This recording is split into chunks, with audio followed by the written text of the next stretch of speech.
Boa noite.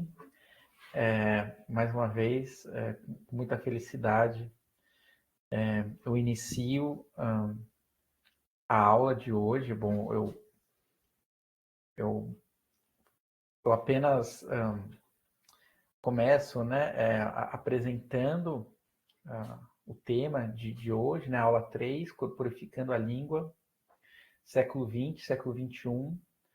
Nós vamos discutir duas autoras, principalmente, Elfriede Gerstel e Ulrike Dresner. E passo, então, já a palavra para Mariana, que já conhecemos, né, das primeiras aulas, dos primeiros vídeos. O primeiro vídeo, o vídeo da primeira aula, já está no nosso canal do YouTube, o vice-versa. Eu deixei aqui também o endereço no chat, porque o canal parece um pouco difícil de achar, de tão independente que é o canal. Às vezes o acesso a ele não é tão simples. Mas a gente está tentando mudar isso um pouco mais para que as pessoas consigam achá-lo sem mais problemas. Por favor, Mariana, que hoje está fazendo um esforço bastante grande também para estar aqui com a gente e apresentá-la. Tem outras atividades acadêmicas nessa semana, apresentações, né? Inclusive aqui, né, no estado do Rio de Janeiro, né, lá na UF. E, então, claro, né, ela não está na casa dela, não está com os recursos que ela normalmente pode apresentar para a gente, né? Então, eu também fico feliz, né, mas que mesmo assim deu certo para você estar aqui. Eu já vi todo o material, né? É ótimo que você preparou. Agradeço, né, mais uma vez, Mariana. Por favor, você tem a palavra. Obrigada, Danilo. Obrigada mais uma vez pelo convite, pelo curso, para esse espaço do Projeto Vice-Versa e pela presença de vocês aqui. Está sendo muito interessante como cada encontro vem mais pessoas ou diferentes pessoas, acontecem substituições, alguém não pode vir, chama um amigo, uma amiga, e está sendo muito gostoso essa troca. E esse diálogo mesmo, a Larissa estava comentando antes da gente iniciar, né, como às vezes existe uma expectativa, né, um certo medo de ler poesia em língua alemã. Aqui, como vocês já sabem, né, a gente oferece as traduções, discute as traduções, discute os poemas também em língua alemã, e vai ser ótimo ter essa troca. De fato, eu não estou no aconchego da minha casa e com microfone, fone e tal. Eu estou com a minha câmera aqui, espero que ela dê conta de filtrar o ruído. Então, eu já peço desculpas de antemão, assim, por, enfim, barulhos.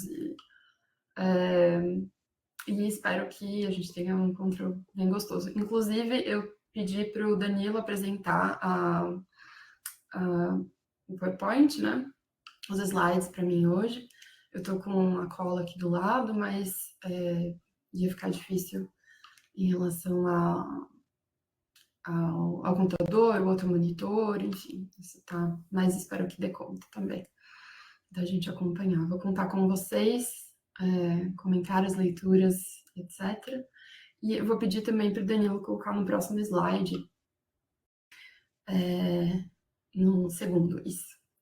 Então, como o Danilo tinha já introduzido, né, desse nome de Corporificando a Língua, a gente vai ver como tanto o corpo dos poemas e o corpo tematizado nesses poemas vai estar muito forte hoje.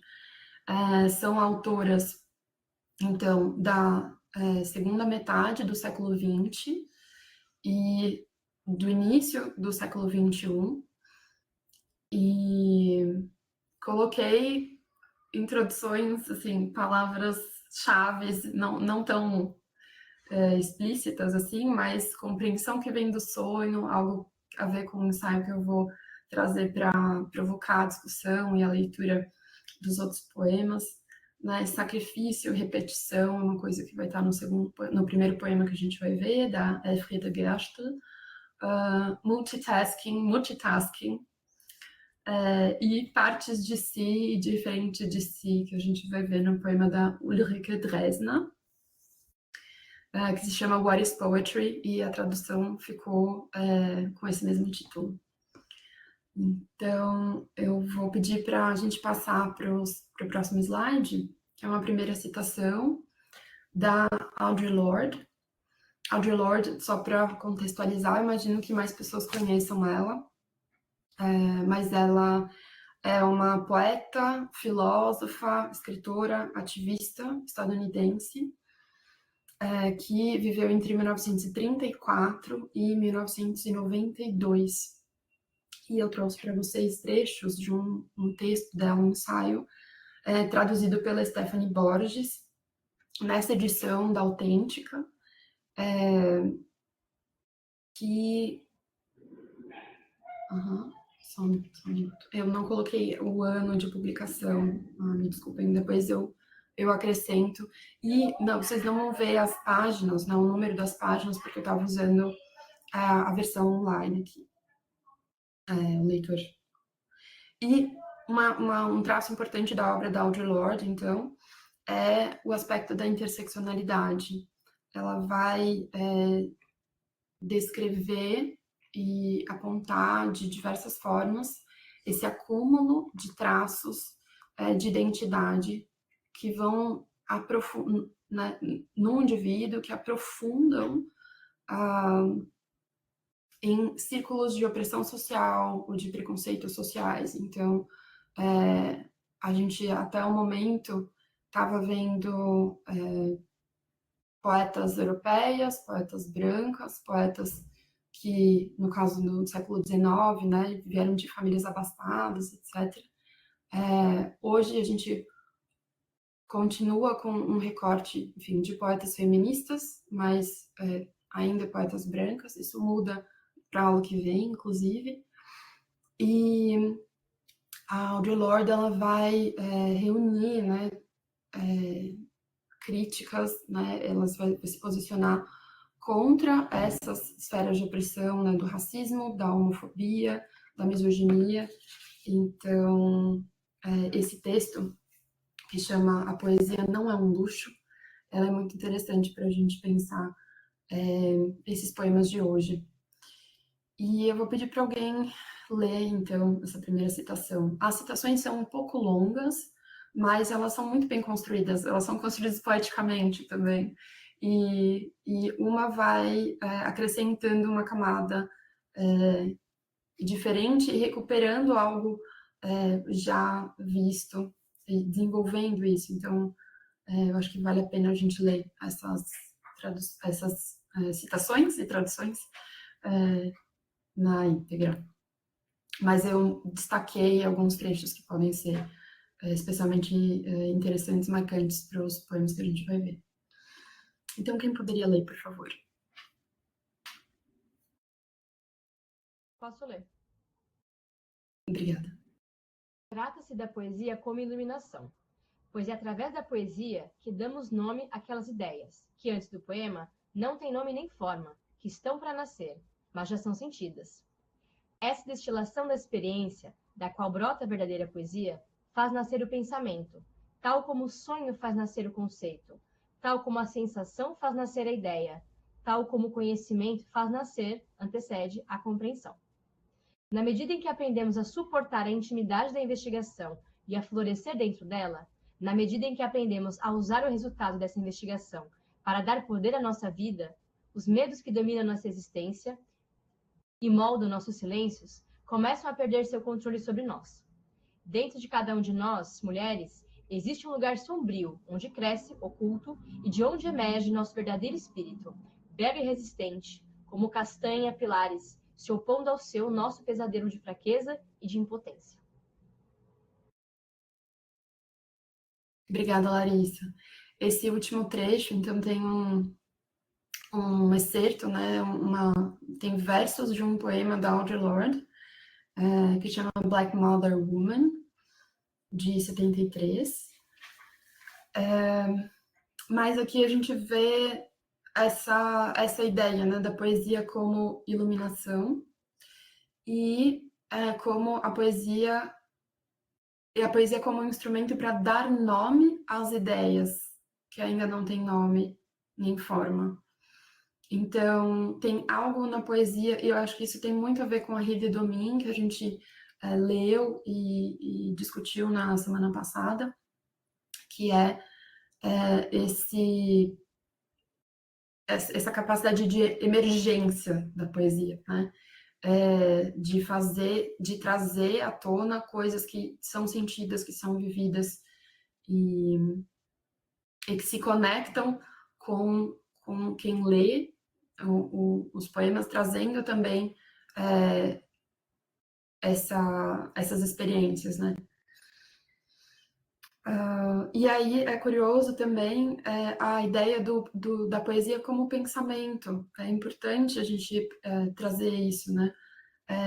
Ou também do sonho como conceito, fazendo nascer conceito, da sensação que faz nascer a ideia.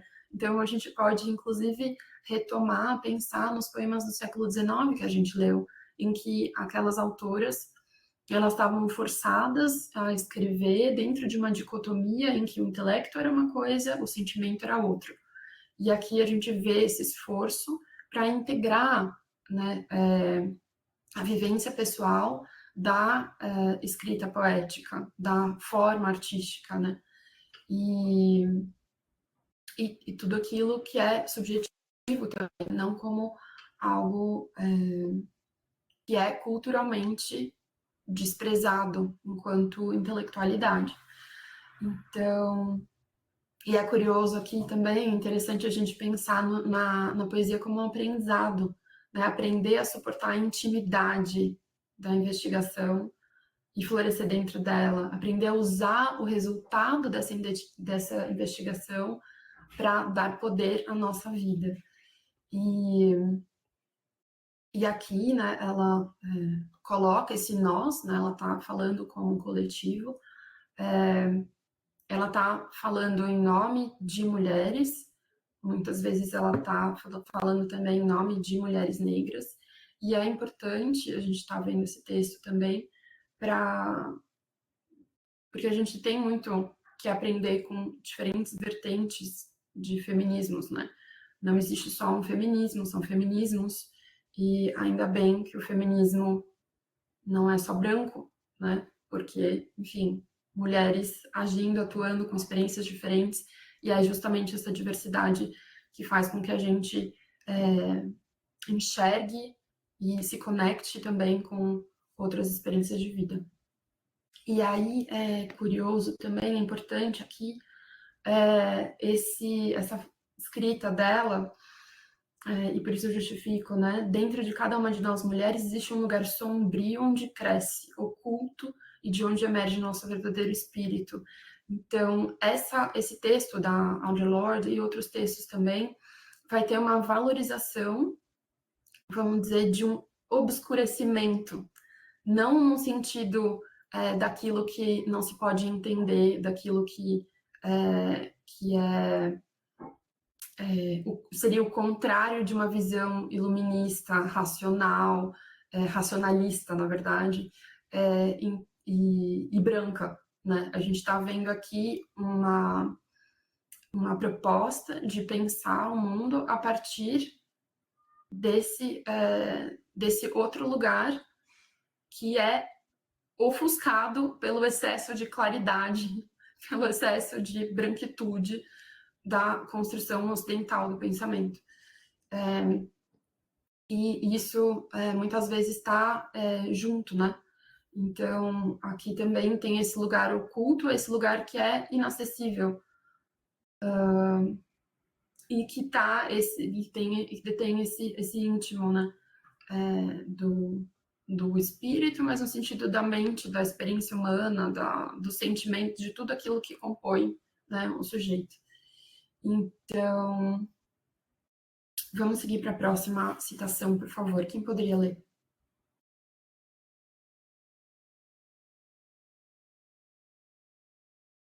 Isso, exato. Isso. Eu leio. Obrigada, Silvia. Falo aqui da poesia como destilação, reveladora da experiência, não do estéril, jogo de palavras que tão frequentemente e de modo distorcido os patriarcas brancos chamam de poesia, a fim de disfarçar um desejo desesperado de imaginação sem discernimento. Para as mulheres, então, a poesia não é um luxo, é uma necessidade vital da nossa existência. Ela cria o tipo de luz sob o qual baseamos nossas esperanças e nossos sonhos de sobrevivência e mudança, primeiro como linguagem, depois como ideia e então como ação mais tangível. É da poesia que nos valemos para nomear o que ainda não tem nome e que só então pode ser pensado. A poesia não é apenas sonho e imaginação, ela é o esqueleto que estrutura a nossa vida. Ela estabelece os alicerces para um futuro de mudança, uma ponte que atravessa o medo que sentimos daquilo que nunca existiu. Audre Lorde, A Poesia Não é um Luxo. Tradução de Stephanie Borges.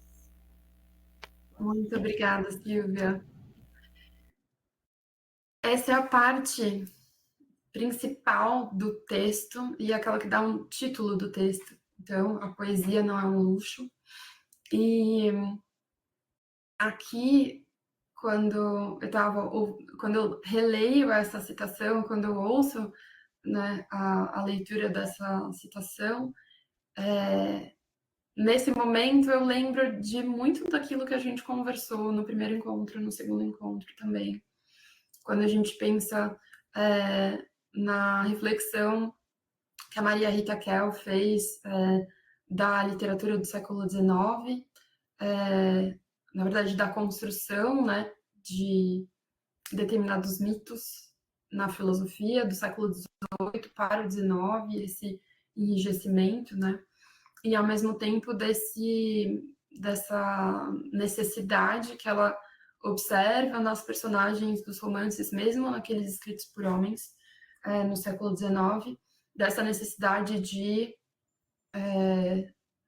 não só de ter voz, mas de ser ouvida, e também de poder escrever e narrar a própria experiência. E aí, em relação ao encontro anterior, né, a gente viu poesia escrita no pós-guerra, né, entre guerras e pós-guerra também, que fala da poesia ou da língua, e da língua como a própria língua, aquilo que é a expressão subjetiva, né, aquilo que como um espaço de sobrevivência, né. Então, a gente pode também conectar essa experiência que está aí impressa, formulada por essa filósofa, por essa poeta, esses aspectos, né, que a gente enxerga também em outras escritas. E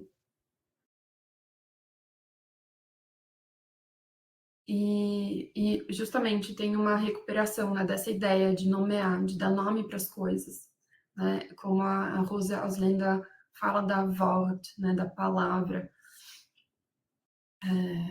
como sendo esse espaço de movimento, de vida, de construindo coisas para si, né, construindo um caminho também.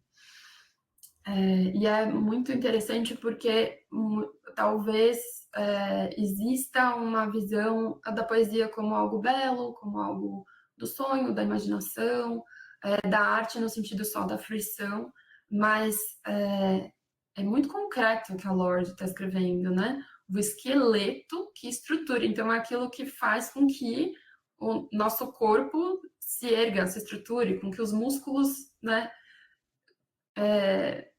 tenham forma. Não... E é muito impactante isso também, como a gente vai ver nos poemas a seguir. Tem uma última citação que eu vou pedir para outra pessoa ler, por favor, que tem a ver com outras estruturas que concorrem com a estrutura da poesia. Então, se a gente não se agarrar, se a gente não não tiver esse espaço da pausa ativa que a Hilde Domin escreve, né, desse momento em que a gente está ativamente resistindo às engrenagens que moem o indivíduo na sociedade com tantas opressões, com tantas desigualdades, quais são as estruturas que estão em jogo, né? Então, quem poderia ler, por favor?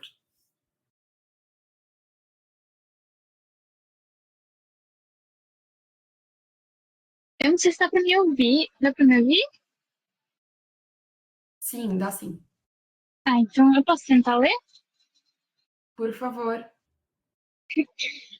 Por vivemos dentro de estruturas definidas pelo lucro, por relações de poder unilaterais, pela desumanização institucional, nossos sentimentos não estariam destinados a sobreviver.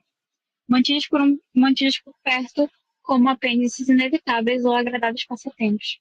Esperava-se que os sentimentos se submetessem ao pensamento, assim como era esperado das mulheres que se submetessem aos homens. Mas as mulheres sobreviveram, como poetas, e não existem novas dores. Já sentimos antes. E escondemos esse fato no mesmo lugar onde temos escondido nosso poder. As dores emergem dos nossos sonhos, e são os nossos sonhos que apontam o caminho para a liberdade. Aqueles sonhos que se tornam realizáveis por meio dos nossos poemas, que nos dão a força e coragem para ver, sentir, falar e ousar. Muito obrigada, Raquel. Eu vou me permitir não comentar essa citação, porque, enfim, não sei se vocês também ficaram arrepiados, mas eu acho que ela diz tudo, né, com essa citação e aponta um caminho. E isso é muito precioso. Então, vamos deixar ela reverberar nas nossas leituras. Eu vou pedir para o Danilo passar para o próximo slide. A gente vai ver uma foto da Elfriede Gersten e eu vou introduzir algumas informações sobre ela. Então, a Elfriede Gersten, ela nasceu em uma família judia em 1932. Então, lembrando que no ano seguinte tem a ascensão do regime nazifascista e ela sobrevive escondida em Viena. Ela era criança, então, durante as perseguições do regime, e ela tem que se esconder em diversos lugares, assim, ela vai sendo transferida, né? Depois da guerra, né, já adulta, ela estudou medicina e psicologia na Universidade de Viena. E em 1955, ela começa a publicar poemas, prosa, ensaios, e ela se coloca abertamente como uma escritora feminista que vai se dedicar a observar e apontar os papéis de gênero, os papéis tradicionalmente atribuídos aos gêneros, né? Ela mora um tempo em Berlim, entre 1963 e 1971, e depois retorna à Áustria. E ela recebeu 10 prêmios austríacos. O principal deles foi o Georg Trakl, de 1999. E o 11º prêmio que ela ganha, póstumo, é um prêmio italiano. Só para comentar algumas obras dela, aliás, apontar, né? Tem uma coletânea de poesia, de poemas dela, que chama Gesellschaft Spiele mit mir, seriam jogos sociais comigo mesma, ou comigo, de 1962, E ela organizou uma coletânea de autoras que chama Eine Frau ist eine Frau ist eine Frau ist eine Frau, Autorinnen über Autorinnen. Então, uma mulher é uma mulher, é uma mulher, é uma mulher, é uma mulher, autoras sobre autoras, de 1985. Então, curiosíssimo para, enfim, investigar essa coletânea que ela fala, que ela fez, porque tem muito a ver com o nosso tema aqui. E ela também tem uma das últimas coletâneas de poema que ela escreveu, chama Lebenszeichen, Gedichte, Träume, Denkkrümel, de 2009, que seria algo como Desenhos de Vida, a gente pode pensar nesse título depois, poemas, sonhos e migalhas de pensamentos, fragmentos. E o prefácio é da Elfriede Jelinek, então, já comentado aqui, uma importante escritora austríaca, ganhadora de um prêmio Nobel, e as duas eram amigas. As duas se conheceram e, enfim, participavam dos mesmos círculos. Então, vamos ao poema. Tem alguém que gostaria de ler o poema em alemão, que se chama Frau Sisyphus? Posso ler? Por favor. Frau Sisyphus. Wasche und flexibel, robust wie ein Reitfetzen, konstant. In der Permanenz ihrer Nützlichkeit, ich lobe die nie Gelobte. In Anerkennung ihrer aufopfernden Blödheit als Abschreckbild für Töchter und Enkelinnen. Vielen Dank, Sylvia. Ok. Antes da gente passar para a tradução, dê uma olhada na estrutura desse poema. Os versos eles não estão alinhados, né? E olha agora o título de novo. Frau Sisyphus. Então, tem algo aí que a gente vai ver, então, na mulher Sísifo, agora na tradução. E vou pedir para outra pessoa ler, por favor. Quem gostaria?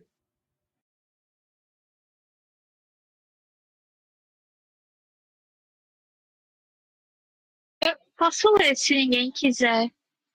Tudo bem, por favor. Mulher Sísifo. Lavável e flexível, robusta como plano de chão, constante, na permanência de sua utilidade. Louvo-as nunca louvadas, em reconhecimento de sua tolice sacrificial, como imagem de terror para filhas e netas.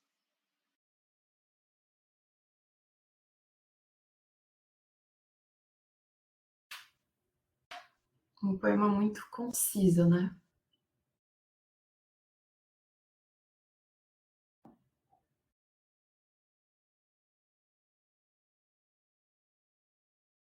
O que vocês observam aí? O que vocês sentem lendo, ouvindo esse poema, vendo esse poema? Começa com uma comparação inusitada, né? Eu não sei o que é Sísifo, vou pesquisar depois, se ninguém comentar, acho que alguém vai comentar. Mas a ideia dessa comparação dessa mulher muito ligada à utilidade, quase descartável, né? Porque ela é constante na permanência da utilidade. Então, assim, acabou a utilidade, né? A ideia da mulher como algo descartável, de certa maneira. E alguém que se submete, que se sujeita, né? E ainda assim, alguém para quem o lírico está olhando, né? Louvas nunca louvadas. São mulheres que se sacrificam e talvez causem imagem de terror para filhas e netas, porque as filhas e netas vão pensar de uma outra maneira, vão pensar de uma maneira mais buscando uma maior liberdade, uma maior independência, uma maior autonomia do pensamento em relação aos homens. Essa mulher do passado que estava para servir, né? A ideia de servidão. E que nos causa estranhamento, da mesma maneira que causa estranhamento para as filhas e netas. E ainda assim ela consegue louvar, ela consegue reconhecer o papel dessas mulheres no seu tempo. Não sei, eu acho que... Obrigada, Larissa. O Rodrigo levantou a mão. Por favor, Rodrigo. Oi, tá me ouvindo, né? Parece que a partir da constância ali, tem um movimento gráfico no uso dos signos ali, que parece a ideia de empurrar né, alguma coisa que vai sendo gradativo, né?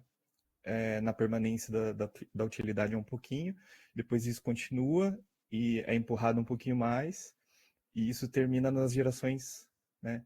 Como né, acho que evoca muito a ideia do mito, né, do Sísifo. Acho que eu achei sensacional.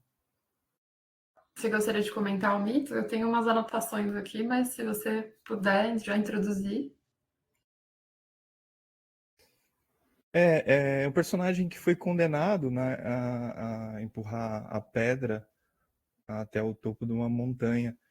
E quando chegava lá em cima, ele tinha que soltar a pedra. Ela rolava novamente, e esse trabalho nunca parava, né? Ele tinha que voltar, pegar a pedra novamente e empurrar. É interessante que o Camus faz uma interpretação filosófica desse mito, né? Como a dinâmica do trabalhador contemporâneo e tal. Ótimo, obrigada.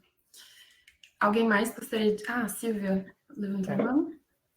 A Silvia, só pequeno comentário, né? A Raquel tinha levantado, acho que já no começo também, Perdão, eu não mas, vi. mas como não tá aparecendo aqui, né? Acho que não dá para ver, mas só para avisar também que a Raquel tem uma questão ou um Ok. comentário. Então, talvez a Raquel agora e depois a Silvia, por favor. Se a Silvia quiser falar também, eu posso esperar mais um pouquinho, não tem problema não. Não, então eu me coloco, é o seguinte, a tradução, a interpretação dessa poesia para o português está excelente. Agora, a realidade da língua alemã é justamente na mulher de todas as gerações do mundo moderno, a tolice que se pratica e que sempre é um sacrifício. Se você for olhar a executiva de hoje, ela realmente é um terror para as crianças. E toda essa questão de mulher no mundo profissional é uma imagem de terror, porque se você olhar os jardins de infância, as escolas, depois as faculdades, as crianças estão, desde o maternal até o título de doutor, tensas. E esse final aqui eu achei maravilhoso, é a imagem do terror mesmo. Pode assistir os filmes em alemão, que vocês vão verificar. O amor sempre vai vencer, mas a situação de vida está difícil, é um sacrifício. Obrigada, Silvia. Raquel, por favor. Eu pensei um pouco no que o Rodrigo falou também. Eu já tinha, acho que desde o do anterior, quando foi mencionado o Cício pela primeira vez, enfim, na tradução, eu consegui observar melhor esses aspectos, mas eu acho que a imagem do Sísifo também é espelhada, de certa forma, no verso que ela fala dessa tolice sacrificial, né? Porque o Sísifo, querendo ou não, pelo menos a referência que eu tenho também é do livro do Camus, é exatamente essa pessoa que ela já é punida porque aconteceu alguma situação para que ela fosse punida dessa forma, assim, ele desafiou, ele foi muito ousado no que ele fez. E aí eu vejo muito essa ideia do Sísifo espelhada essa imagem feminina do labor, né? e como, de certa forma, os versos recuados, eles trazem à tona o verso inicial, né? Lavável e flexível, porque você vê essa flexibilidade na forma também, porque eu acredito também, eu não cheguei a metrificar, mas eu acho que também é um poema que os versos, eles não seguem um padrão, né? Então, eu acho que o poema em si, ele é flexível da mesma forma que essa imagem, ela também é, né? Porque ela traz uma história antiga e ela contrapõe a isso. Obviamente, são trabalhos diferentes, mas eu acho que o fato dela pegar a imagem do Sísifo, esse trabalho interminável, né, tem a expressão, né, trabalho de Sísifo, para esse trabalho que nunca termina, é, de certa forma, o que durante muito tempo muitas mulheres sofreram, né? Enfim, ainda hoje, né, não é uma coisa que se extinguiu, infelizmente, mas eu achei que o poema ele tem umas dimensões muito profundas, assim, por isso. Enfim, acho que me chamou a atenção esses detalhes, as sacadas que ela tem. Muito bom, obrigada, Raquel. Bom, vou comentar algumas coisas. Se alguém mais quiser, enfim, levanta a mão, manda mensagem aqui no chat também. Existe essa possibilidade para quem não puder abrir o microfone, a câmera. E o Rodrigo comentou, né, que Sísifo amava a vida. Eu vou partir daí. Sísifo amava a vida e a terra também. Então, só para completar algumas coisas que foram comentadas, né? A gente conhece Sísifo pela condenação dele. Então, essa condenação é rolar uma pedra, montanha acima, e obrigatoriamente a força da gravidade ou essa pedra ia rolar abaixo, e ele é forçado a refazer esse trabalho. Vou juntar isso com 2 comentários que a Larissa fez, que a Larissa falou os homens, só que a gente não vê os homens aqui nesse poema, né?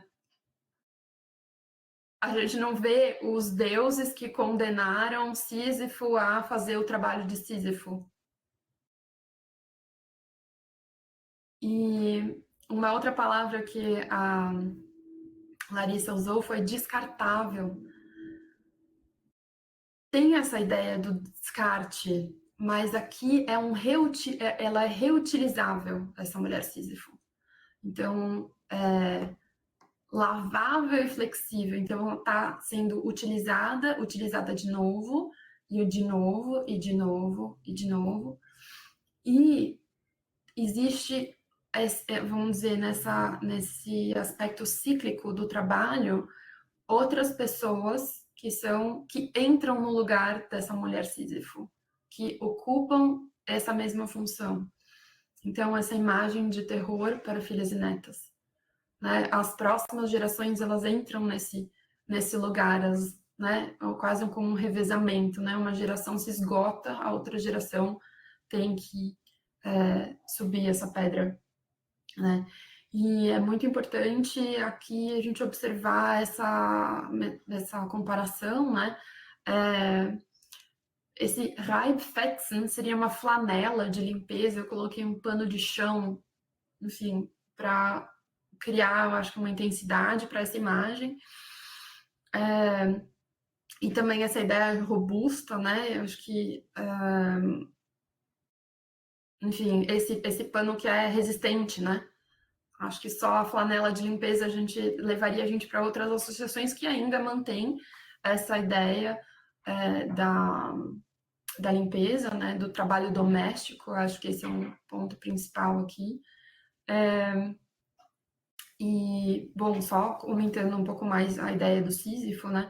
Ele é conhecido como o mais astuto dos mortais. E aí, como o Rodrigo tinha falado, ele amava a vida porque ele foi condenado por enganar a morte. Tem 2 tradições, tem 2 versões do mito de Sísifo.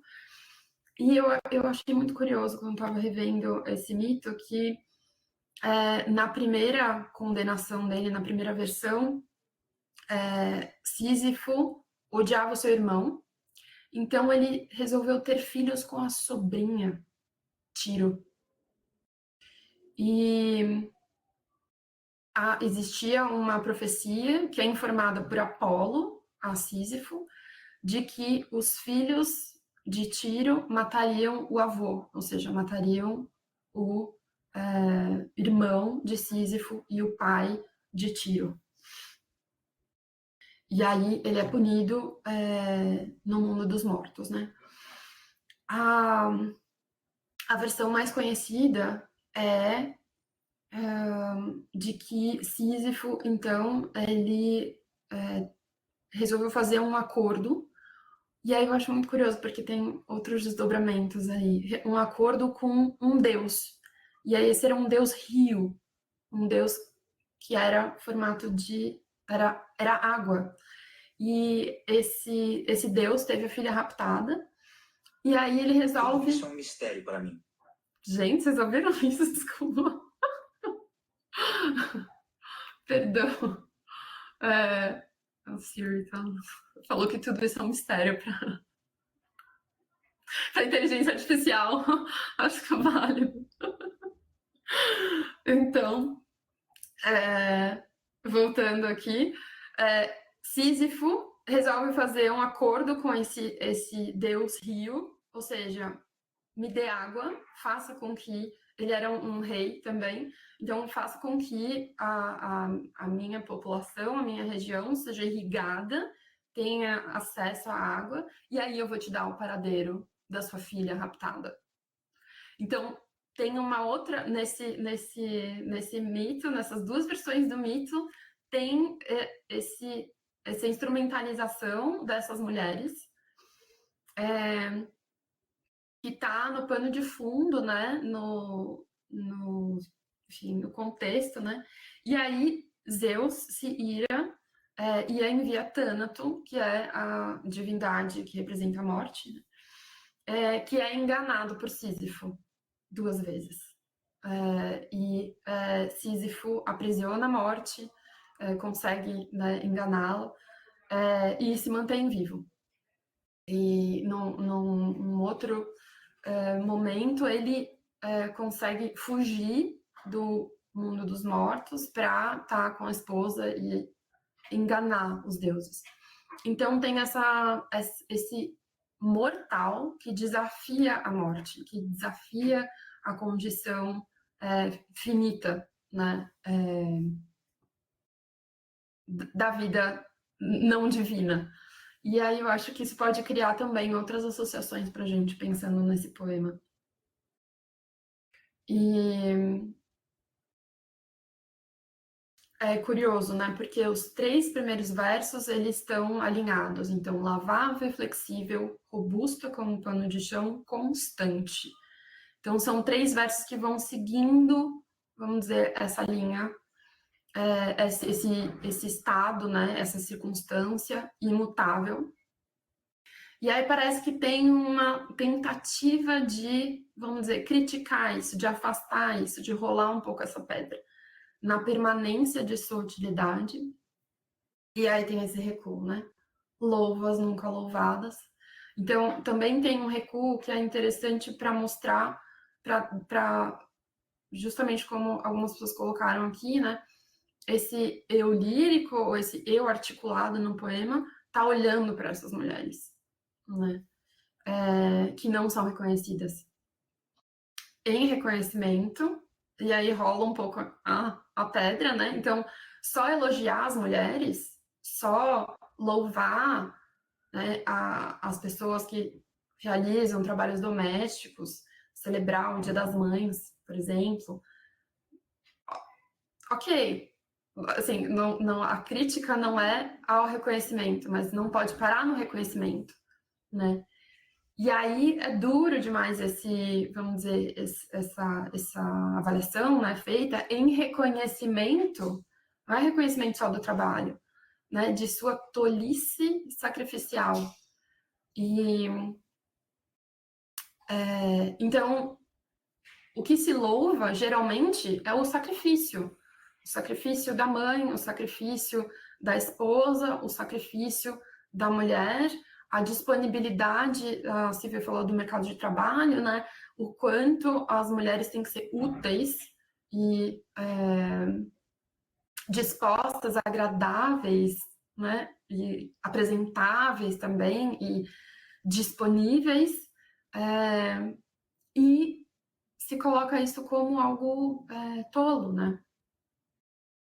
Como algo que tem uma coisa, tem uma dimensão talvez inconsciente, né?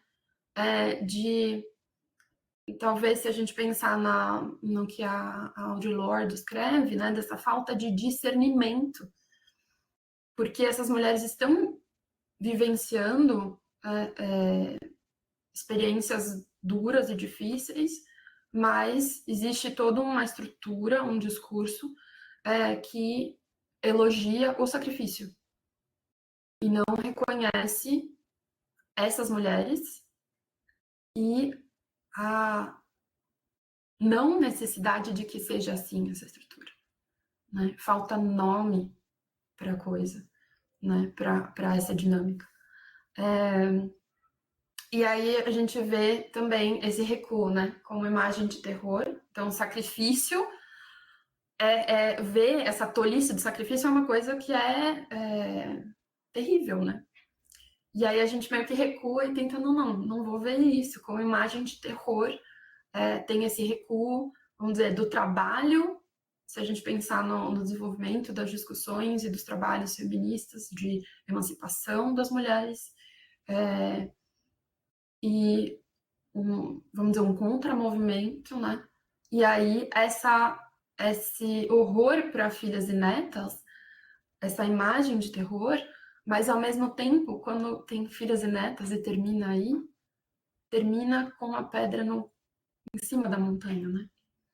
A gente sabe que ela pode rolar de novo, mas pelo menos nessas gerações a gente vê a pedra chegando um pouco mais longe do que ela estava no verso, por exemplo, na permanência da sutilidade. Larissa, você levantou a mão, você pode comentar?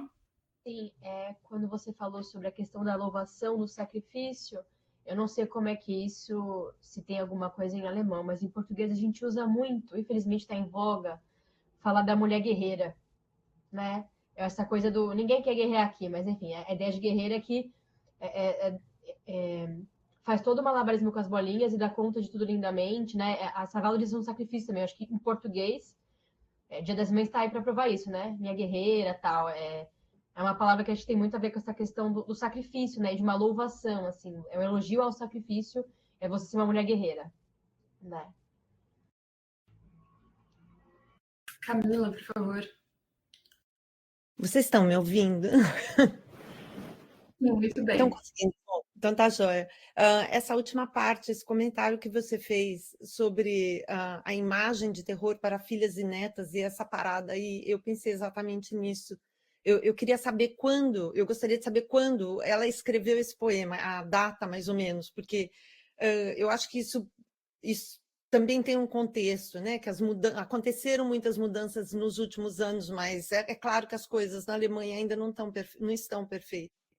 Isso é um comentário. E o segundo é que isso me lembrou o comentário da Silvia, que existe uma expressão, aquela expressão que se chama Rabenmutter, que é normalmente a mulher que trabalha, a mulher que muitas, né, que trabalham e que deixam um pouco a família e os filhos de lado, então elas são vistas, elas são mal vistas. Ao contrário, né, do negócio da mulher guerreira no Brasil, aqui tem mulher que é mal vista justamente por querer ter tudo, por querer fazer tudo, né? O negócio é você ficar ali, você tem que sofrer.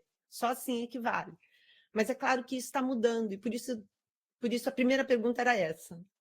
De quando é esse poema? Porque eu acho que isso tem um contexto ali, e depois era esse comentário, e enfim, é isso. Obrigada, Camila. Infelizmente, eu não vou poder indicar o ano em que esse poema foi publicado. Isso é uma coisa que eu pretendo ir atrás, porque a fonte desse poema, que eu comentei, que eu coloquei embaixo aqui, é que é de uma antologia. Ah, não, no slide anterior, tá? Beas. Tem uma antologia chamada Frauenlyrik, Okay. organizada pela Ana Beas, e foi lançada em 2020. E é uma coletânea de poemas escritos por mulheres e alguns homens também, desde o século XVI até o século XXI. E a Elfriede Gerstel aparece com esse poema nessa antologia, mas isso é uma coisa que eu posso incluir depois no PDF, se eu conseguir a data exata da coletânea em que saiu esse poema. Talvez eu não consiga a data em que o poema foi escrito. Se essa é a data correta, só uma ideia, para ter uma ideia da época que ela escreveu. Eu não sei, eu estou pensando que seria bom entender esse contexto, mas... Eu acredito que seja entre década de 60 a 80. Então, que é o período em que tem a segunda onda feminista e que arrefecem também as manifestações, né? E achei excelente esse comentário. Eu não conhecia essa expressão, o Rabenmutter. A gente... Oi, pode falar, desculpa. Não, é isso mesmo, eu não sabia. Essa é uma expressão que era usada. Eu ouço sempre menos, né? Mas eu lembro quando eu cheguei aqui que eu ouvia muito, Rabenmutter, e se discutia muito sobre isso, e eu ficava pensando, como assim? Exato, mas eu acho que isso não é uma coisa, talvez agora, exclusiva da Alemanha, e talvez esteja voltando um movimento de crítica e julgamento de mulheres que não desempenham uma função, um papel materno, ou que optam por, enfim, não ter filhos, ou têm filhos, mas têm outras prioridades, enfim, outros interesses, outras fontes de satisfação, de dedicação, enfim. Porque a gente está vendo um recrudescimento, um fortalecimento das ideologias de extrema-direita que tem uma orientação natalista. Esse é o termo, né? Então, existe esse retorno, né? Essa pressão. Inclusive, na AfD, né? No partido de extrema-direita, que é acusado de neonazismo na Alemanha, né? A Alternative für Deutschland, é encabeçado por uma mulher que é muito complexa, mas que se vale desse argumento. Eu sou mãe, eu sou casada e eu sou mãe. Sim, é uma mulher que defende a família tradicional, mas ela é casada com uma mulher. Sim, é uma mulher lésbica. E quando ela é questionada sobre isso, ela fala, minha vida pessoal não tem nada a ver com isso. Exato, ela é uma mulher lésbica, ela é uma mulher casada com uma outra mulher de contexto de imigração. Exatamente. Sim. Mas, ao mesmo tempo, ela está defendendo o contrário disso. Então, eu acho que volta para essa coisa dos nomes, né? Vamos dizer, os nomes, eles são criados, eles são dados, e são reapropriados. Então... É preciso, inclusive, ver se está voltando essa expressão, porque é uma expressão já antiga, essa Rabenmutter. E é claro que está tendo esse movimento conservador e esse retorno horroroso ao, enfim, esse retrocesso. Exato. Eu vou ler o comentário do Rodrigo. Ele pergunta... Imagina, obrigada, Camila. Se a tolice sacrificial, entre aspas, né, tem uma conexão com a ideia do trabalho inútil e sem sentido a que Sísifo foi condenado no mito. Eu acho que eu não diria, no caso da comparação aqui com um trabalho doméstico, com um trabalho de limpeza, um trabalho é um trabalho que não é inútil. Se a gente simplesmente parar de limpar as nossas casas, como que vai ser, né? Se as funções maternas não forem desempenhadas por nenhum gênero, como vai ser? Então, a pergunta, talvez a proposta, seja justamente observar quem faz e, de certa forma, redistribuir essas tarefas para que essas tarefas não sejam consideradas inúteis, porque elas são consideradas inúteis à medida em que elas não são vistas, não são reconhecidas, né? Mas tem a ver o que você falou, né? Para quem esse trabalho é sem sentido? Essa é uma pergunta que a gente pode colocar com esse poema. Só para avisar aqui, o Danilo colocou o link de presença para quem precisar ou quiser obter certificado pela participação nesse encontro. E a Raquel tá chocada, meu Deus. Celestina levantou a mão e Silvia.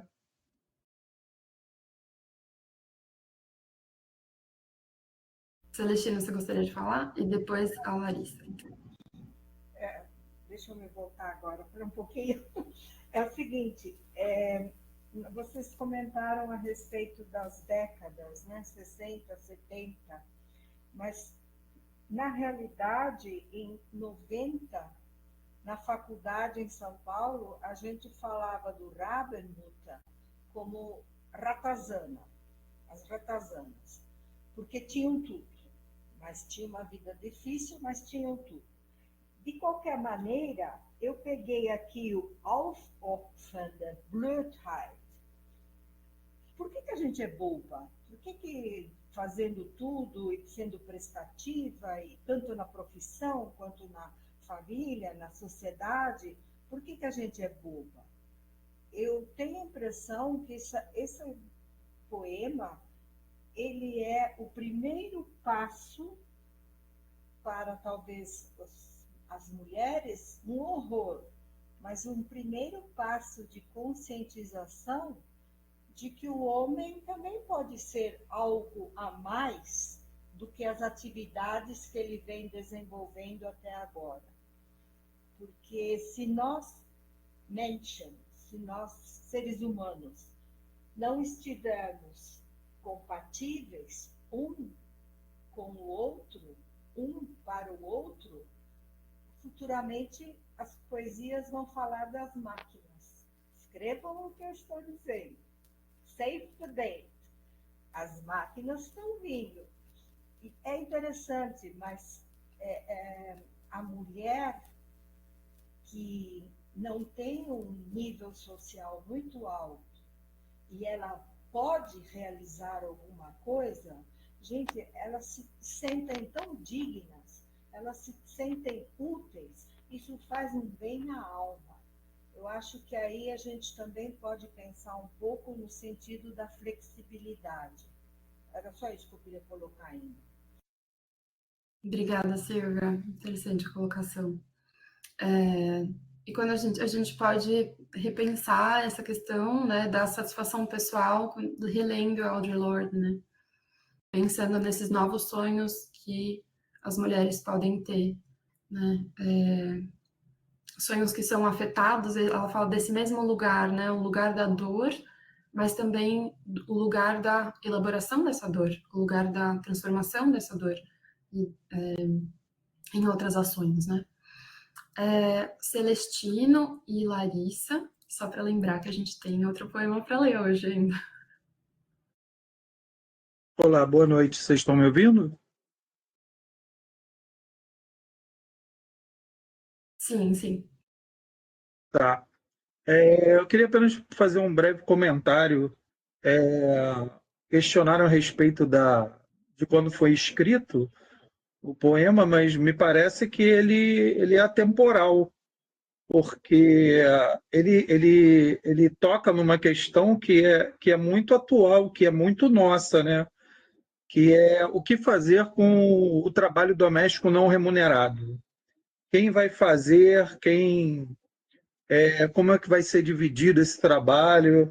Eu achei muito interessante também essa aproximação que ela faz com o mito de Sísifo, que é justamente esse trabalho diário, árduo, que todo dia volta e tem que ser feito novamente. Muito, muito interessante, gostei muito do poema. Obrigado. Obrigada, Celestino. Sim, eu não daria tempo, mas a Silvia Federici é uma referência fundamental para a gente pensar justamente esse trabalho doméstico, que é trabalho que não é remunerado. Ela fala também do trabalho emocional, do trabalho de gestão emocional da família, das outras pessoas e dos homens, inclusive. Então, isso a gente vai ver no próximo poema. Larissa. Vou ser breve. Eu não sei se é uma grande viagem minha, mas o Sísifo, ele tem num primeiro momento, antes dele ser condenado e tal, ele é o cara do desafio, né? Será que essas filhas e netas, elas não estão aqui também para desafiar aquela situação da avó, né? Existe um horror, existe um terror, existe um sacrifício que é visto como tolice aqui. Será que, de repente, a gente não pode, não sei, se eu estou viajando, de repente pensar não só na mulher Sísifo como essa antepassada, essa avó, digamos assim, que faz todo dia, tudo sempre igual, trabalho doméstico, aquela coisa, né, de bem sacrificial mesmo, e de repente eu ter também as filhas e netas, o Sísifo num outro momento, no momento de desafiar mesmo a ordem vigente? Você acha que faz sentido isso? Não sei. Sim, acho que o Sísifo é essa figura ambígua, né? Ele comporta as duas coisas. Ele tem vamos dizer, a condenação dele vem de uma coisa muito valorosa, né, para a humanidade, que é desafiar a ordem das coisas. Então, sim, tem muito a ver com o que você falou. Vou propor para a gente passar para o próximo poema, da Ulrike Dresner, e a gente continuar esse debate, que está excelente. Comentar brevemente algumas coisas. A Ulrike Dresner é uma poeta, também filósofa, gente. Eu amo poetas filósofas, vocês sabem. Que nasceu em 1962 e ainda vive. Ela estudou anglistic, língua e literatura inglesa na universidade, Germanistik, língua e literatura alemã na Universidade de Filosofia, em Munique, Salamanca e Oxford. Ela fez um doutorado com o tema medievalista.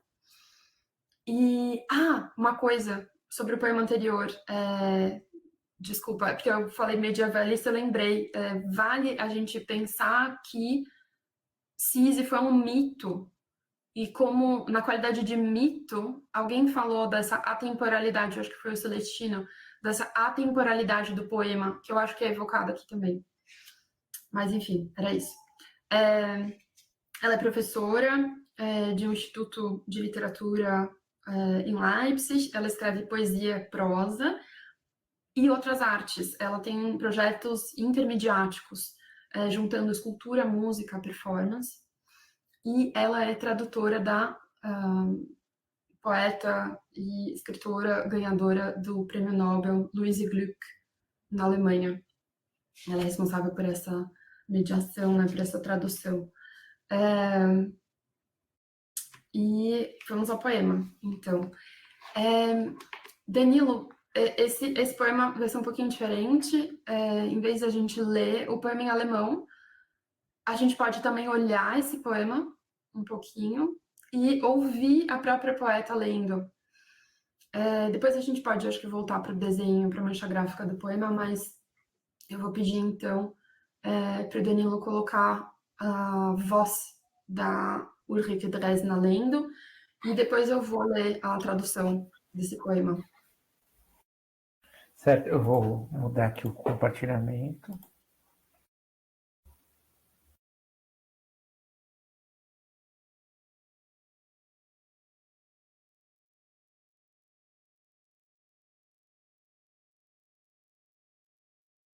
Está um pouco pequeno, né? Vou tentar aumentar um pouco.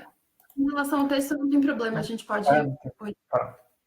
ou talvez você possa ir rolando, né? O cursor. Eu já aumentei. Obrigada. Vamos. What is poetry? Só um teste, vocês estão escutando, né? Putzen, Tá, vou Staubsaugen, Rotz abwischen, geschürftes Knie, Bauch streicheln zum... What is poetry? Putzen, Staubsaugen, Rotz abwischen, geschürftes Knie, Bauch streicheln zum Einschlafen oder wenn er weh tut, ein Bettlied singen, vorlesen, die Beine spreizen, empfänglich und tröstlich sein, die Wäsche in die Trommel stopfen, Schamhaare aus dem Abfluss fischen, zum 10. Mal den Klodeckel schließen, die gesamten Becher der Familie auf der Spülmaschine abgestellt in die Maschine räumen, fluchen, aber unhörbar, an die Erziehung des Mannes denken, jede Erziehung aufgeben, sich bücken, den Hund füttern, Mensch, ärgere dich nicht, spielen wie ein Trottel, endlich im Bad Tür von innen abschließen, nach einer Minute Riesengeschrei. Rotz abputzen, Marmeladenbrot schmieren, Marmeladenbrot vom Teppich glauben, Badeanzüge auswaschen, selbst den ganzen Tag nicht rausgekommen, Hausschlüssel suchen, Multitasking bewundern und verachten, als Multitasking verhören, toten Vogel vom Fensterbrett schippen, sich nicht ekeln, ihn in den Garten bringen, Blick auf den Sonnensturm, Schmetterlinge, das ganze Zeug am Tümpel, muss auch endlich sauber gemacht werden. Libellen für Sekunden die Spiegelung sehen. Sich selbst. Halb dämmerig, klein. Ein Kind, das die weißen Zähne zeigt. Deine Zähne. Es ist dein Körper. Du weißt kein besseres Wort für das, was du siehst. Lebendig und von dir unterschieden. Weiß es mehr über dich, als dir recht sein kann. Es sagt, ich liebe dich, tiefer als einen Wald. Es sagt, dunkel ist das Innere des Mundes und alles, was denkt.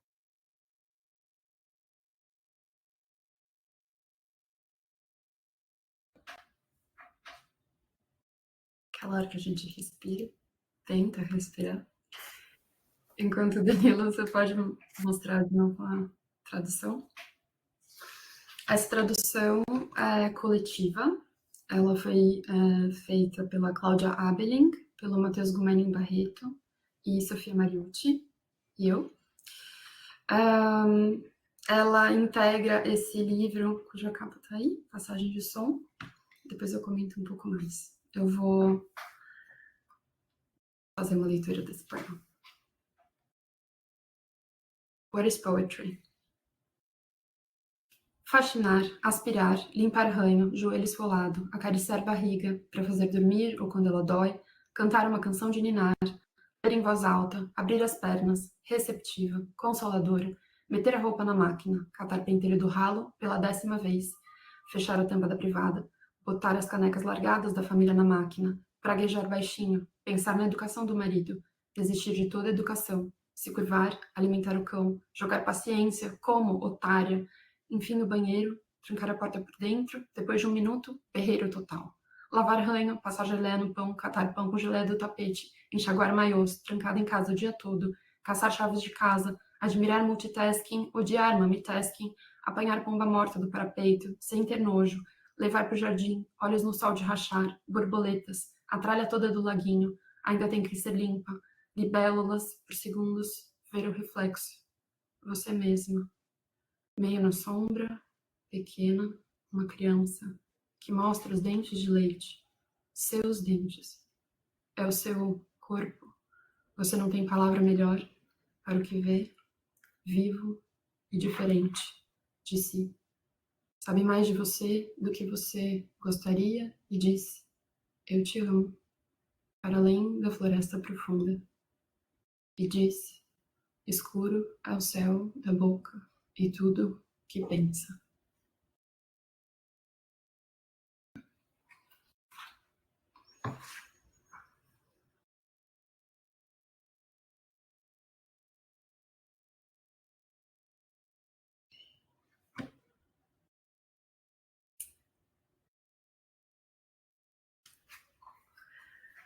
Então,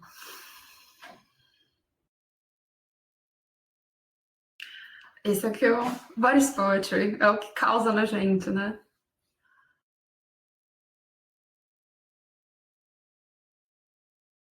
É intenso, né? Você fica refletindo o tempo todo e o jeito que ela lê o jeito que ela começa a falar dessas coisas, assim, é até cansativo de ouvir, né?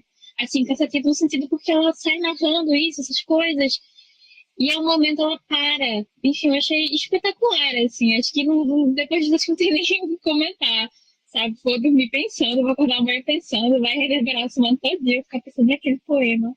Porque é muito intenso, sabe? Assim, acho que é um tipo de poema que você lê que você não tem o que falar, porque você fica completamente chocada, né? Silvia. Obrigada, Raquel. Cotidiano.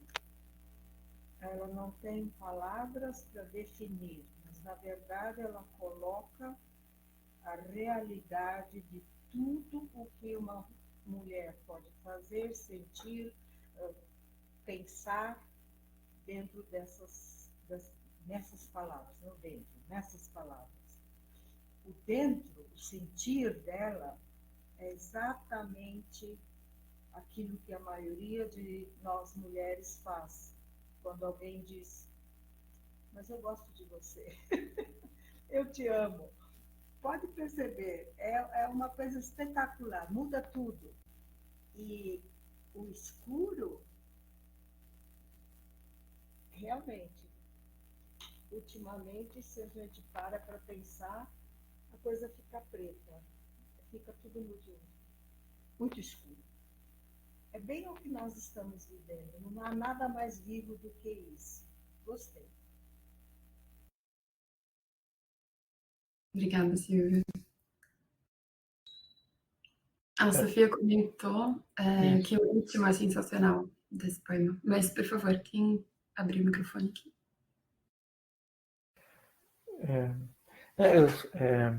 Eu ia comentar justamente o que você falou, Mariana. Leu, né, no chat da Sofia o que a Sofia escreveu. A Larissa também levantou a mão.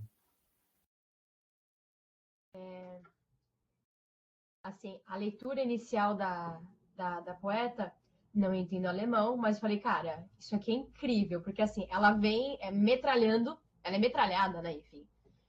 A sobrecarga emocional, mental, de trabalho, e do pensar, de tudo. Mas o que eu acho muito legal, e eu vou precisar, ainda bem que vocês mandam pra gente, vou precisar ler e reler muitas vezes, mas existe uma alegria aqui que é a alegria de um encontro consigo mesma. Ela consegue esbarrar com ela mesma em alguns momentos do dia, né? Então ela mas ela consegue, assim, ela consegue se encontrar em alguns momentos, ela consegue ver para além do todo dia ela faz tudo sempre igual, né? Então ela consegue ver aquelas libelas por segundos, ela se vê o reflexo, ela vê a borboleta e para o lance do multitasking, pelo menos por alguns momentos, né? E eu achei muito legal que vocês mantiveram a essência do tasking aqui, né? Que é tão guerreira, né? A gente consegue fazer tudo ao mesmo tempo, né? E entregar tudo lindamente. Mas eu achei interessante que ela consegue ainda que por alguns momentos ter um encontro para além daquilo que está posto na rotina dela, que é uma rotina exasperante, e ela consegue em alguns momentos olhar para dentro de si mesma, ainda que sejam nuances, né? E aí, acho que da mesma maneira que a gente fica aqui, né, como a Raquel bem colocou, pasmados, assim, pensando, a sensação que tem é que o lírico também fica, assim, né, refletindo sobre si mesma, ainda que por nuances, para depois voltar a faxinar, aspirar, limpar, tudo de novo. Obrigada, Larissa. O Celestino comentou, né? Sísifo pode ser feliz. Eu acho que eu não tenho essa referência, mas tem uma reflexão, tem um ensaio, né? Sobre Sísifo feliz, Mas Camila levantou a mão, você pode comentar? Levantei, abaixei, porque a Larissa falou mais ou menos o que eu ia falar. Ela começa, a gente se cansa em ouvir esse poema no começo. Ela tem, às vezes, uns lances que fala da borboleta, da libélula e tal, e aí, de repente, vem esse reflexo, né? Meio na sombra, pequeno, uma criança que mostra os dentes de leite, seus dentes, ela é a criança, ela é aquela pessoa que está precisando, que está ali sozinha, cuidando de tudo e não sendo vista. A não ser o corpo. De repente vem o corpo, e o corpo é que vem e diz, escuta, olha aqui, você está aqui, eu te amo, eu te adoro, você é. E é sensacional. Acho que eu vou imprimir, colocar na parede e mandar para um monte de gente ainda. Ai, que ótimo. Ele é lindo mesmo, esse poema. Larissa falou, né, que ela precisa de colo, como as crianças com dente de leite. Talvez o Danilo possa mostrar o desenho do poema agora, porque eu acho que ele abre também para interpretações aqui. Aquele primeiro slide, talvez, com o poema completo. As palavras vão ser ilegíveis, mas o desenho do poema é importante. Não é isso? Uhum. Vocês veem aqui. É uma pessoa? Parece Uma aqueles cabeça testes de psicologia, né?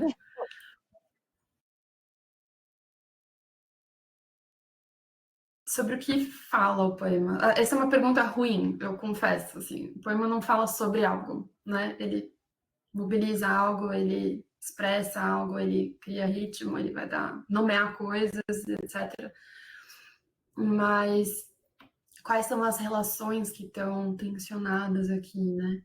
Que tipo de ações estão sendo descritas, que tipo de afeto está sendo colocado aqui. E aí eu acho que é um teste também, não tem uma resposta certa, assim, tem uma coisa de associação mesmo, mas eu tive uma associação em relação a esse desenho, né? Para mim, eu vi uma pessoa, e você tinha falado sobre carga emocional, e eu acho que é um pouco isso, né? Porque esse trabalho que você vai fazendo, não é o trabalho em si, é ter que pensar em tudo, é não ter ninguém, às vezes, que pense para você, é você, o marido que ela tem que educar, né? Então, provavelmente, ela não, né? É aquela coisa, o marido não vem, vai lá e faz, você tem que lembrar, dá para você, por favor, cuidar da louça, ou limpar a cozinha. E só o fato desse pensar em tudo gente, isso é surreal. Sim, sim. É muito. É muito. Silvia. A pergunta, o que é poesia? Em todas as fases da literatura, desde o romantismo até hoje, a poesia é exatamente isso. Você encontrar palavras, escrevê-las no papel, na folha branca, que transmitam algo ou alguma ideia que está surgindo, ou algo que acontece ou que aconteceu. Aqui eu achei perfeito. Como a colega falou, pôr na parede e ler todo dia e transmitir para algumas pessoas também. Porque dificilmente você vê hoje alguém ter tempo para sentar e ler um trechinho desse. Sério mesmo, eu sou professora e lido com muita gente, então o contexto aqui é o contexto que realmente não tem resposta. O que é poesia?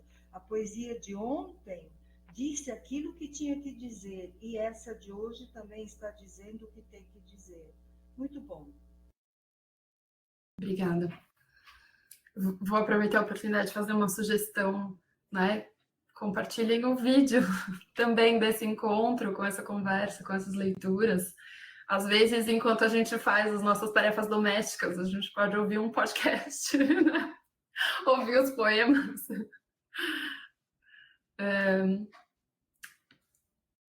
Pensando nesse poema e nesse desenho, eu vi, ou enxerguei, nessa mancha gráfica, uma barriga de gestante. E tem esse parto, né?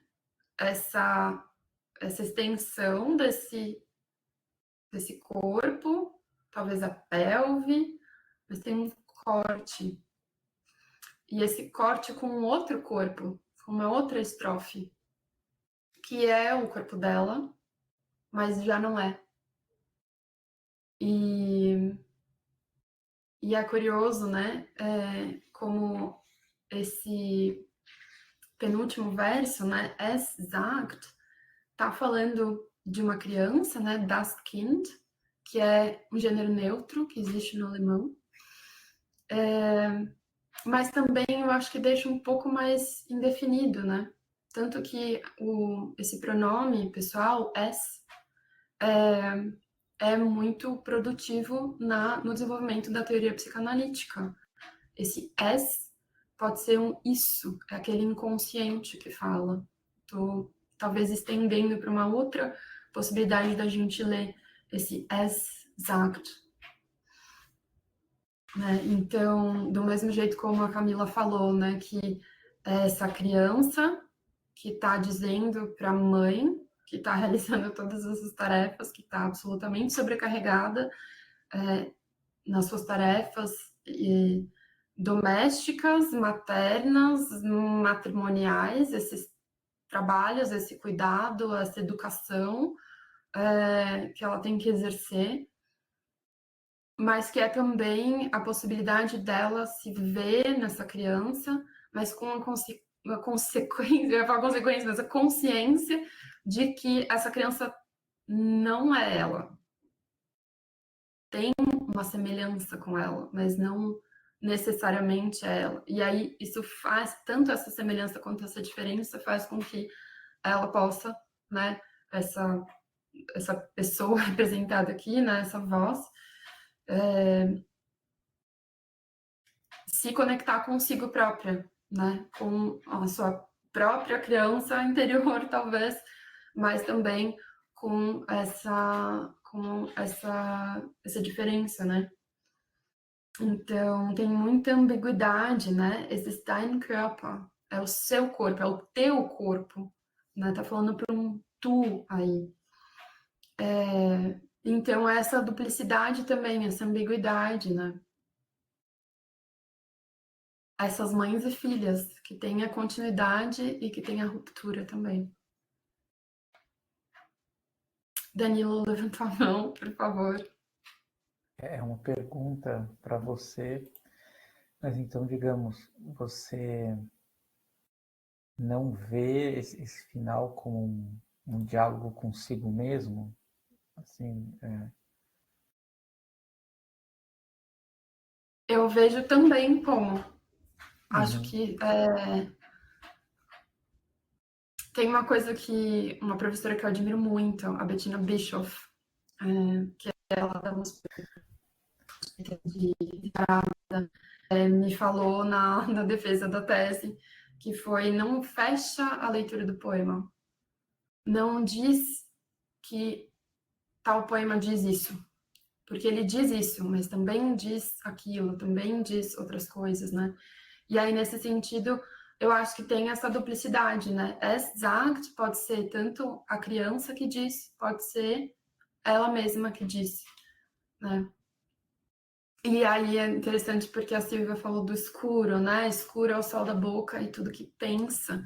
E a gente vê essa mistura de sentimento com pensamento, com esse mistério, né?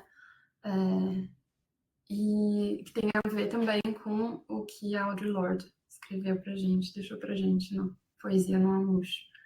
Tiago, assim, eu queria falar duas coisinhas. Primeiro que, enfim, acho que talvez todo mundo tenha percebido, mas eu queria ressaltar, que a primeira parte do texto, né, como ela vem nessa avalanche, essa enchente de afazeres aí, uma coisa muito, como é que eu digo, é quase um tsunami, né?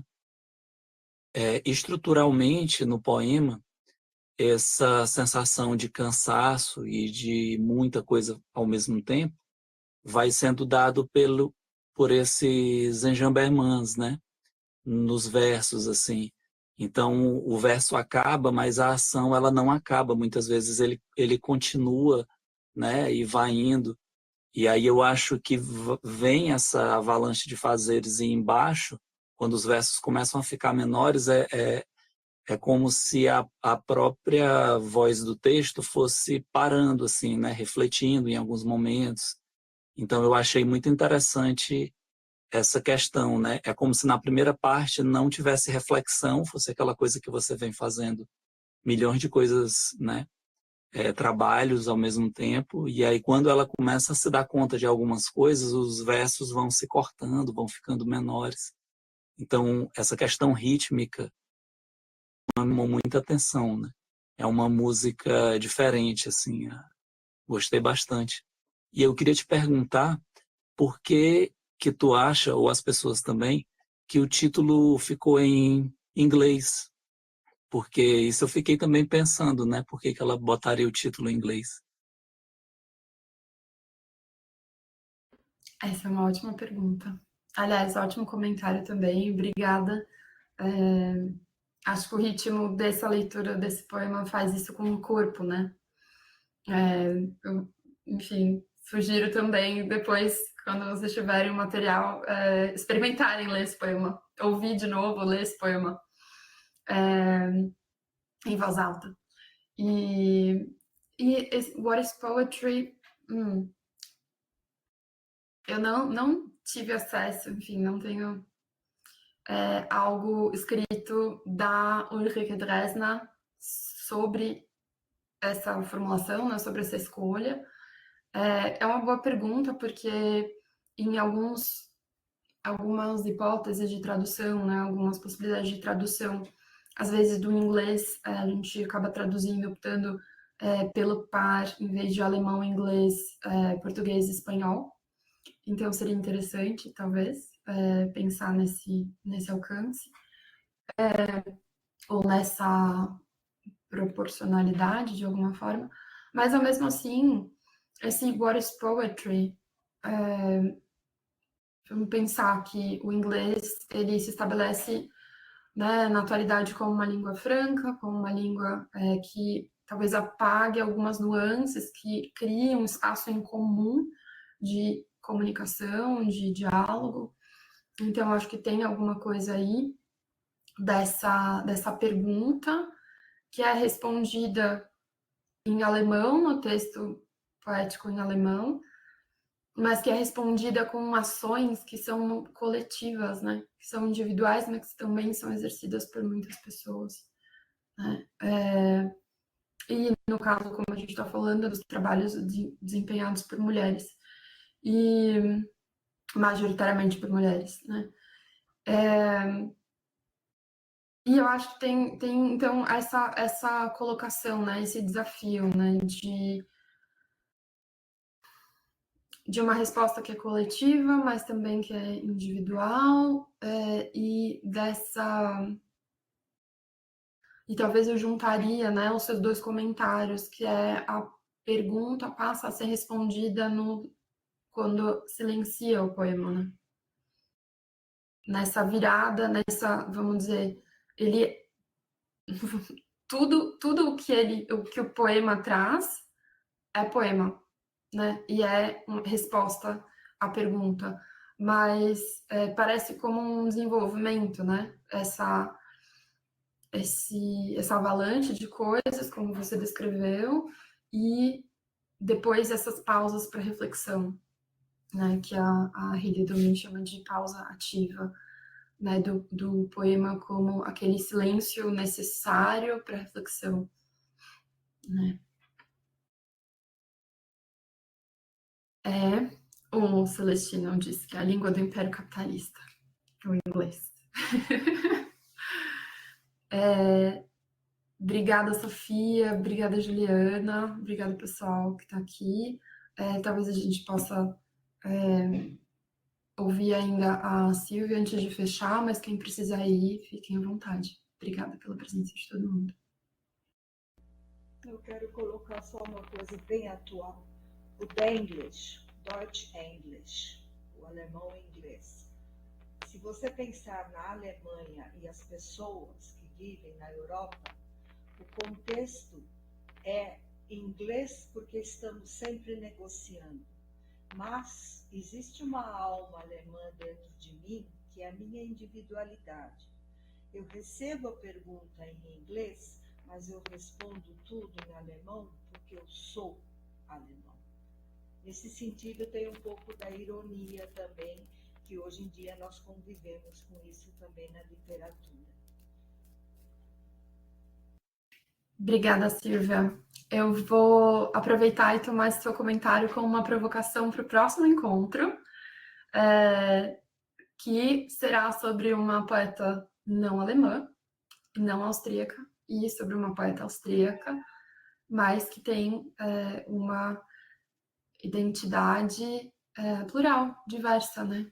Que muitas vezes não é entendida socialmente como alemã por pessoas que se identificam como alemãs. Então, a gente vai ver uma outra discussão, uma outra faceta dessa linguagem. A gente vai chegar mais para o contemporâneo, são poetas jovens, são poetas que têm um trabalho com muitas línguas também, e colocam isso na sua poética, colocam isso nos seus poemas, trabalham com tradução, escrevem por meio de tradução também. Então, fica o convite para a próxima semana. Agradeço todo mundo que participou e comentou e se colocou aqui. É muito bom poder ouvir vocês, ouvir esses poetas. E obrigada. Obrigada, Danilo. Obrigada, pessoal. Eu que agradeço. Muito obrigado, Mariana, né, pela aula, pelos poemas que você trouxe, né? Gostamos muito, né? Posso falar isso no plural. Obrigado e pela participação, né? De vocês, de todas as pessoas. E a gente se encontra, então, na semana que vem para nossa última aula do curso. Obrigado, gente. Boa noite. Tchau, tchau. Tchau, boa noite.